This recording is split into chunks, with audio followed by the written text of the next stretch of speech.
Welcome to Unhinged Magi. Oh man, day 2. Yep. Day 2. Gosh. Well, kind of Holy day mackerel. 3 Yeah, because kinda this day was 3. Saturday. Yeah, true. Now we're talking about. All right. So, some really cool things happened. You know, at this point, we'd been at the Pro Tour for a little while. Oh yeah. We've actually met a lot of people, signed a lot of stuff, hung out with people, had a chance to kind of see what's going on.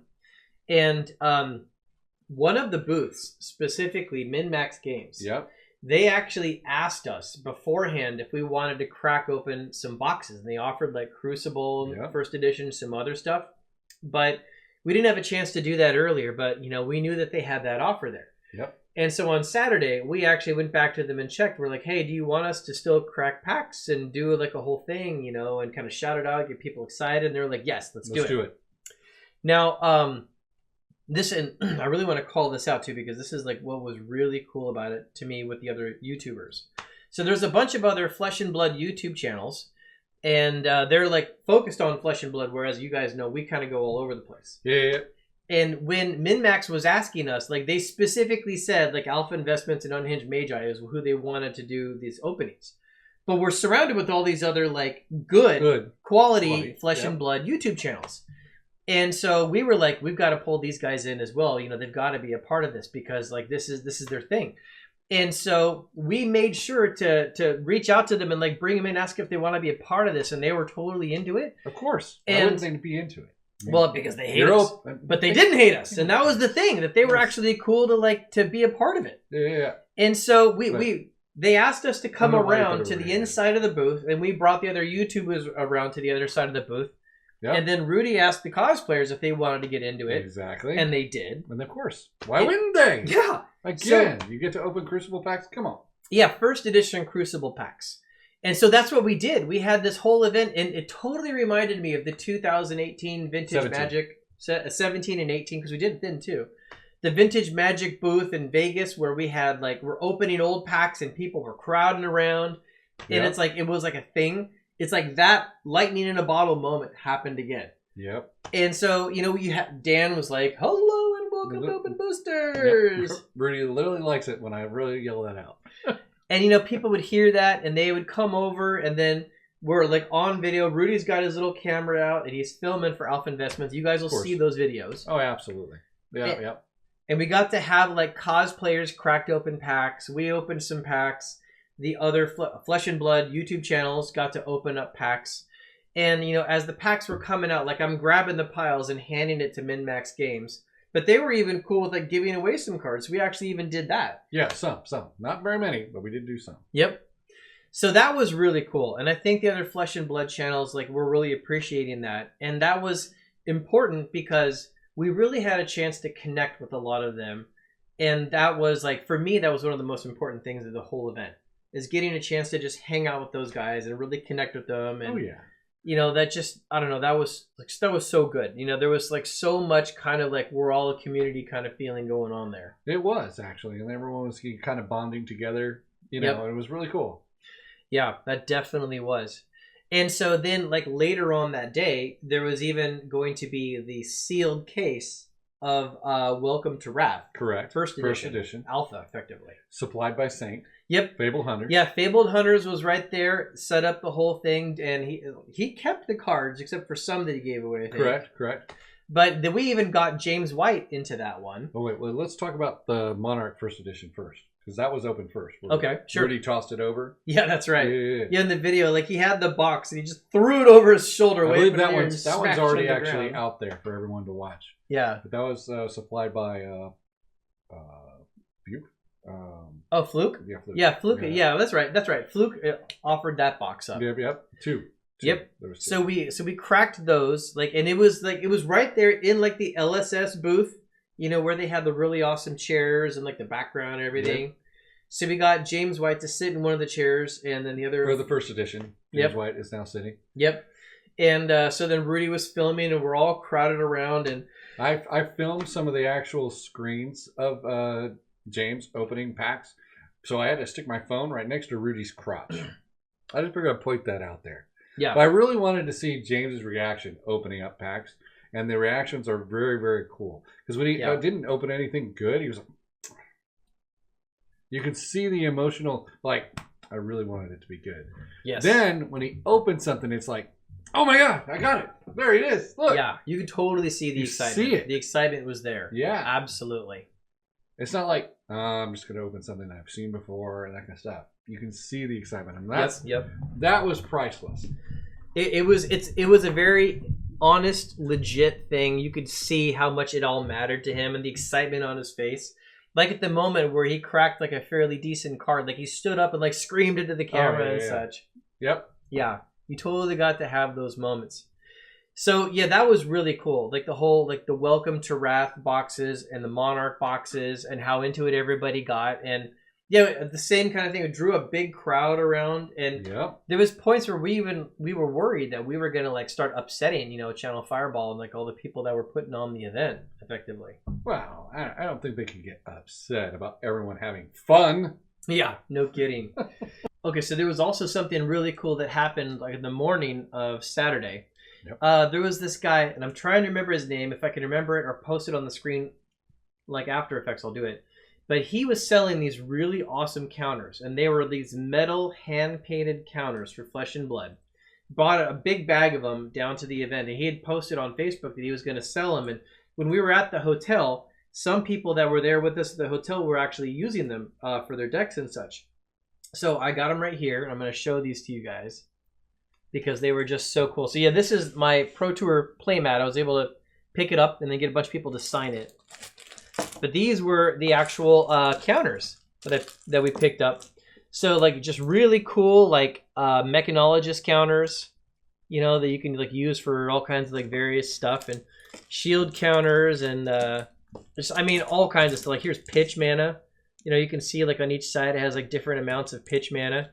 So we picked up bags for each of these things, and like I grabbed one for Dan and one for Rudy as well. Yep. That was pretty cool. That was very nice of you, by the way. Yeah, no problem. And then Saint helped you acquire this mat, which is cool. Yeah, Saint was integral in picking up this mat.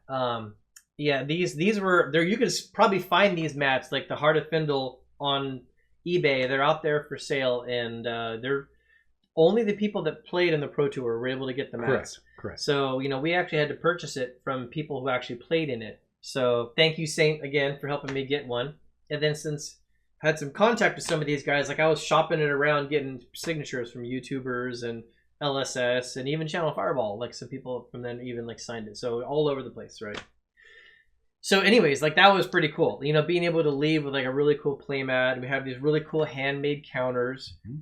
And we got to do the alpha openings and such like that. So, it was an amazing event. It was very spectacular in all of its glory. You just had to be there to actually be able to express how awesome it was. Now, was it on Saturday that you bought the hearts from Spencer at Magnolia and such? I think, I can't remember. It wasn't that day because I didn't bring them in the cards. Yeah, it was the day before. Okay, yeah. I couldn't remember that. Yeah, it was the day before. So then, we also, like that night, we got to go out to a really awesome dinner. It was. We went with, James was having a special event with the cosplayers and the artists. Well, one cosplayer. Yeah, I think at least one. Yeah. And like other LSS members and the artists and some of the YouTubers. Correct. Got to be there. Correct. So, we Ubered into New York or Manhattan, wherever. Yep. And they had it all set up, this really awesome restaurant. The food was amazing. Yep. Got to hang out there like a little bit and like chat with like, Steve Argyle. That's where I got his signature on here. Like he drew the pictures and such like that. Yep. Was at that dinner. So yeah, that was really cool to actually see them. This event was the first time they actually got to meet in person. Correct. And so they actually got to have like a real connection and sync. And these guys acted like they'd been brothers for years. Yeah, they've known each other for decades. Yeah. So that was really cool to actually like see that all go down and get a chance to hang out with them and stuff like that. Yep. So yeah, that was a really special night. And that was like on the Saturday night. And then the next morning, Sunday, we decided we were going to stay originally like at least another day. Yeah, at least. And there was even a content creators event that was going to go on Sunday. Yeah, that's true. Yeah, so we did miss that, which sucked because, I mean, I didn't get to officially play in any events when we were there. Correct. I did a lot of games with people on the side. Yeah, actually, you did. You played a lot on the side. Yep, but you even actually got to goldfish your Magic the Gathering. And then someone my gosh, that story. Yeah. So actually, Rudy had told him, you're pulling out Magic the Gathering at a Flesh and Blood event. So this is in the hotel, like down and like where the tables were in the middle, right? And like everyone's over in like the event hall. There's almost no one in there. And like I gave these two guys my Flesh and Blood decks. So we started playing Flesh and Blood using my Dash and my Katsu deck. So they're going head to head. So I pull out Magic cards because I got nothing left.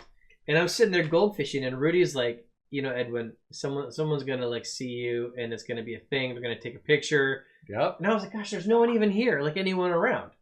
And sure enough, well, we went back to the convention center.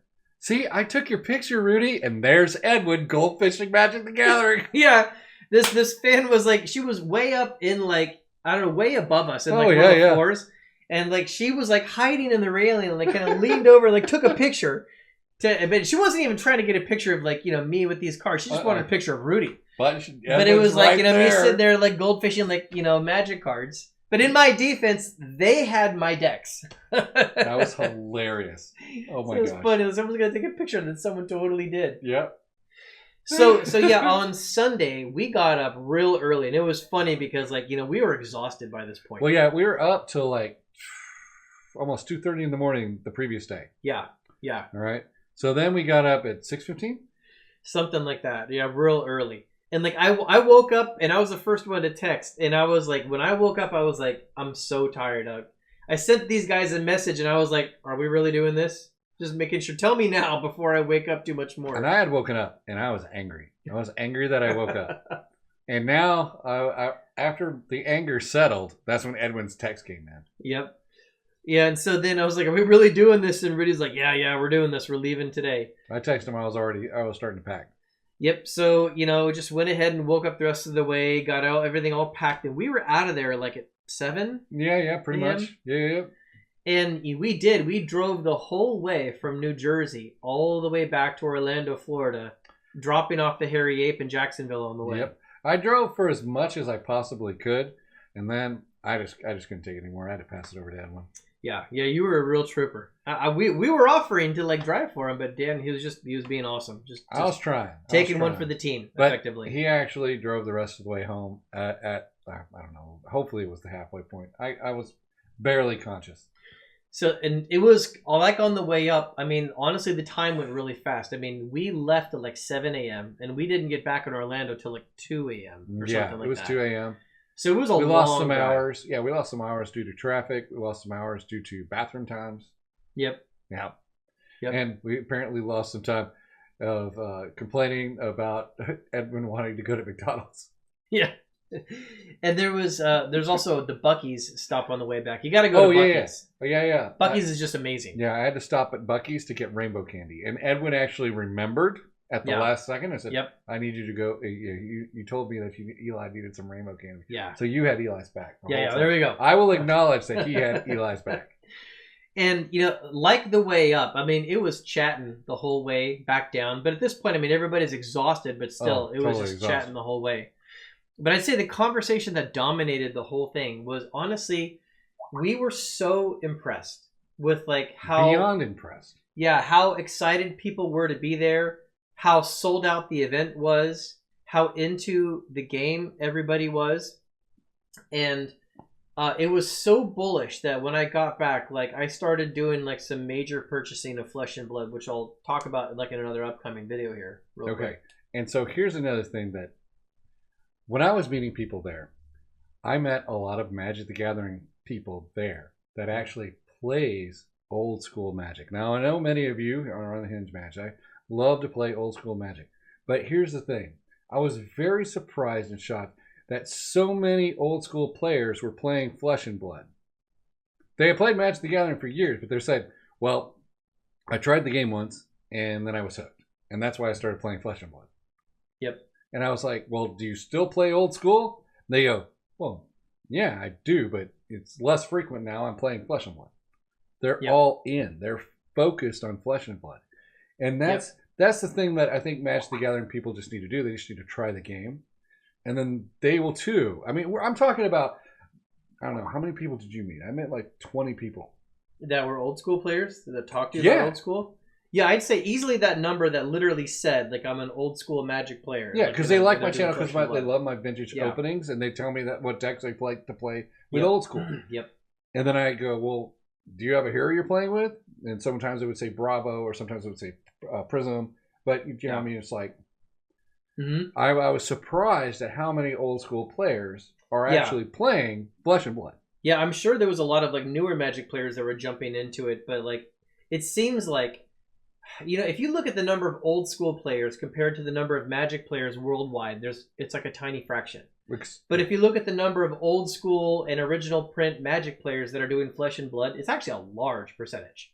Yeah. I mean, I would hazard a guess to say like 20-30% of like Flesh and Blood players might be people who did or still do a lot of original Magic formats. And that's a lot. And I remember a long time ago you actually specified that you like games where it's not just one deck that wins, right? Yeah, the more diverse a format is. Right. And so Flesh and Blood kind of gives that. It does, actually. And, you know, right now, that might be a draw for the old school players. This is one of the most warped moments in Flesh and Blood history because Bravo was so dominant. Yeah. Like, so this is like as worse as it's ever been that like one card is like big in the format. Oh, no. And even now there's diversity of decks. And now he's out of there, by the way. He's hit Live in Legend. So the whole metagame is just about to shift. And actually there's a whole conversation I actually had with LSS that I want to talk about like in one of the videos coming up about like the balance of the game actually. But, you know, the point is that, quick summary, it's where it should be. It is healthy, and when they recognize issues, they're shifting it around and they're changing it, and it's actually really good, you guys. The balance of the game and the diversity of the decks is actually really good. Anyways, so yeah, that was our second day at the actual event, or not second day, kind of like the last day. So it was kind of like 3 days at the event because we got there Thursday night, and then it was Friday all day, Saturday all day, and then took off Sunday. All right. Yep. And then the car trip home also. So yeah, it was fantastic. Very bullish. Loved it. Great time. It was a great time. Yep. Okay. We'll talk to you guys later. Talk to you soon. Bye. Bye.